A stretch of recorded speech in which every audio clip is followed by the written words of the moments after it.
Di hadapan orang banyak, Roni ditanya. Wajahnya pucat, kakinya gemetar. Ia tak bisa lagi mengelak. Semua mata tertuju padanya. Pembeli yang dulu memujinya kini memandang dengan jijik dan marah. Assalamualaikum warahmatullahi wabarakatuh. Halo para penonton yang berbahagia. Semoga kita semua selalu diberi kesehatan, rezeki yang halal, dan hati yang jujur. Pada kesempatan kali ini, mari kita simak sebuah kisah nyata yang syarat pelajaran hidup tentang akibat dari ketamakan dan menghalalkan segala cara demi keuntungan semata. Di sebuah kota kecil yang ramai oleh lalu lalang kendaraan dan hiruk-pikuk pasar malam, hiduplah seorang pria bernama Roni, penjual pisang coklat yang tampak ramah dan bersahaja. Gerobaknya sederhana, tapi selalu dipenuhi pembeli. Pisang goreng berbalut coklat leleh buatannya terkenal manis dan murah. Anak-anak hingga orang dewasa menyukainya. Namun tak ada yang tahu, di balik senyum ramah dan sapaan hangatnya, Roni menyimpan kebohongan besar. Demi menekan modal dan meraup untung lebih banyak, ia menggunakan coklat kadaluarsa yang dibelinya dengan harga sangat murah dari gudang sisa coklat. Coklat itu sudah berubah aroma. Bahkan beberapa mulai menggumpal aneh.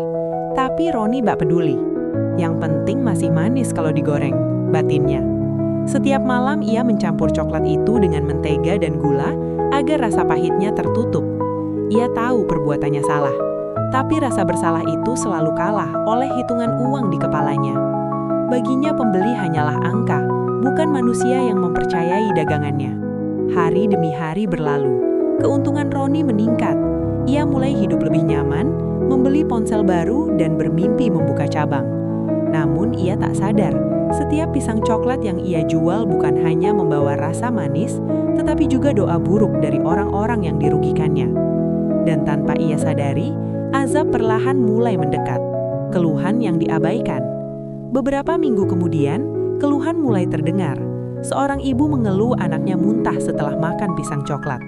Seorang remaja merasakan sakit perut hebat. Bahkan ada pembeli yang kembali dengan wajah pucat, menuduh dagangan Roni tidak beres. Namun Roni menepis semuanya. Paling masuk angin, katanya enteng. Atau salah makan di tempat lain. Ia sama sekali tak mau mengakui kesalahan. Dalam hatinya, ia justru kesal karena merasa usahanya diganggu. Ia berpikir, selama tak ada yang membuktikan, ia akan terus berdagang seperti biasa. Coklat kadaluarsa itu masih banyak, sayang jika dibuang. Suatu malam seorang nenek datang membeli pisang coklat untuk cucunya. Dengan penuh harap, nenek itu berkata, "Tolong yang terbaik ya nak, cucu saya sedang sakit, tapi minta ini." Ucapan itu sempat membuat tangan Roni gemetar. Hatinya berdesir, namun kembali ia abaikan. Ia tetap menggunakan coklat yang sama, bahkan yang sudah berbau asam. Baginya satu pembeli lagi berarti tambahan uang. Keesokan harinya kabar buruk mulai menyebar. Anak-anak di sekitar pasar mengalami keracunan ringan. Beberapa harus dibawa ke puskesmas. Nama Roni mulai disebut-sebut, namun ia masih bersikeras tak bersalah.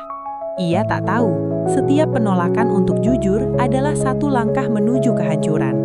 Tanda-tanda peringatan. Sejak kejadian itu, hidup Roni mulai terasa aneh.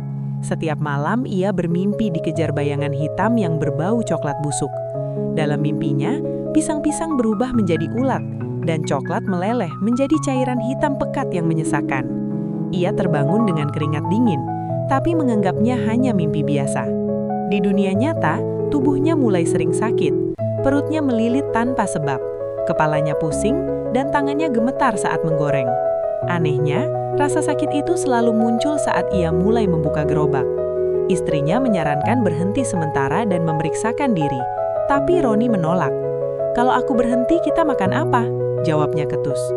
Suatu malam, minyak gorengnya tiba-tiba memercik hebat, melukai lengannya. Luka itu tak kunjung sembuh dan mengeluarkan bau tak sedap. Dokter berkata lukanya terinfeksi, tapi Roni merasa baunya mirip dengan coklat kadaluarsa yang biasa ia pakai. Hatinya mulai diliputi ketakutan. Namun keserakahan kembali menutup nurani. Ia tetap berdagang, seolah menantang peringatan yang datang bertubi-tubi. Padahal, azab jarang datang tiba-tiba. Ia selalu diawali peringatan demi peringatan. Kejatuhan yang memalukan. Puncaknya terjadi pada suatu malam ramai. Pasar penuh pengunjung. Roni sibuk melayani pembeli, hingga tiba-tiba seorang petugas kesehatan datang bersama aparat. Mereka membawa laporan resmi dan hasil pemeriksaan sampel coklat dari gerobaknya. Coklat itu positif mengandung bahan berbahaya akibat pembusukan. Di hadapan orang banyak, Roni ditanya.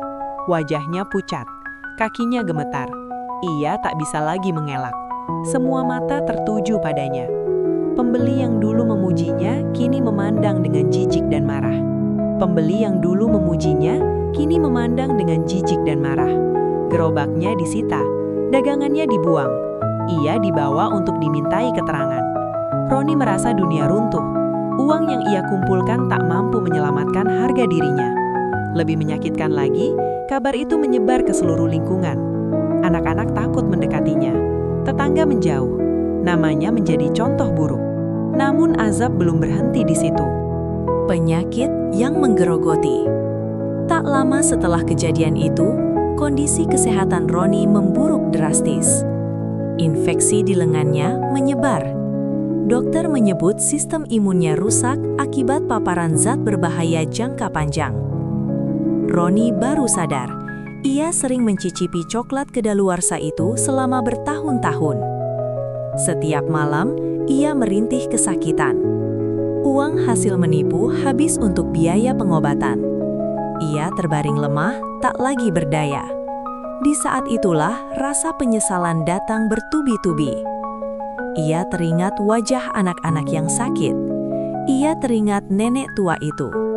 Air matanya jatuh, tapi waktu tak bisa diputar kembali. Penyesalan yang terlambat. Di ranjang rumah sakit, Roni sering berhalusinasi. Ia melihat pisang coklat berubah menjadi tangan-tangan kecil yang menarik tubuhnya ke dalam kegelapan. Ia berteriak minta ampun, tapi tak ada yang bisa menolong selain Tuhan. Ia mulai menyadari rezeki yang haram tak pernah membawa berkah.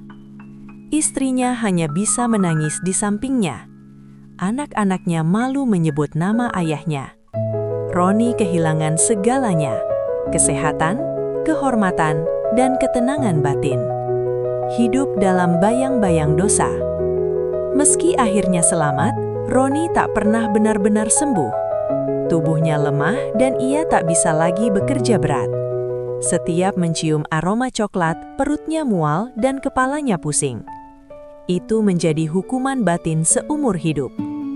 Ia hidup dalam kesederhanaan, menanggung rasa bersalah yang tak pernah hilang. Setiap malam, ia berdoa memohon ampun, berharap dosanya diampuni. Pesan moral. Kisah Roni adalah pengingat bagi kita semua. Keuntungan yang diperoleh dari kebohongan hanya akan membawa kehancuran. Makanan bukan sekedar barang dagangan, tapi amanah yang menyangkut nyawa dan kesehatan orang lain. Semoga kisah ini menjadi pelajaran agar kita selalu mencari rezeki dengan cara yang halal dan jujur. Karena azab bukan hanya soal hukuman, tapi juga tentang kehilangan berkah dalam hidup. Wassalamualaikum warahmatullahi wabarakatuh.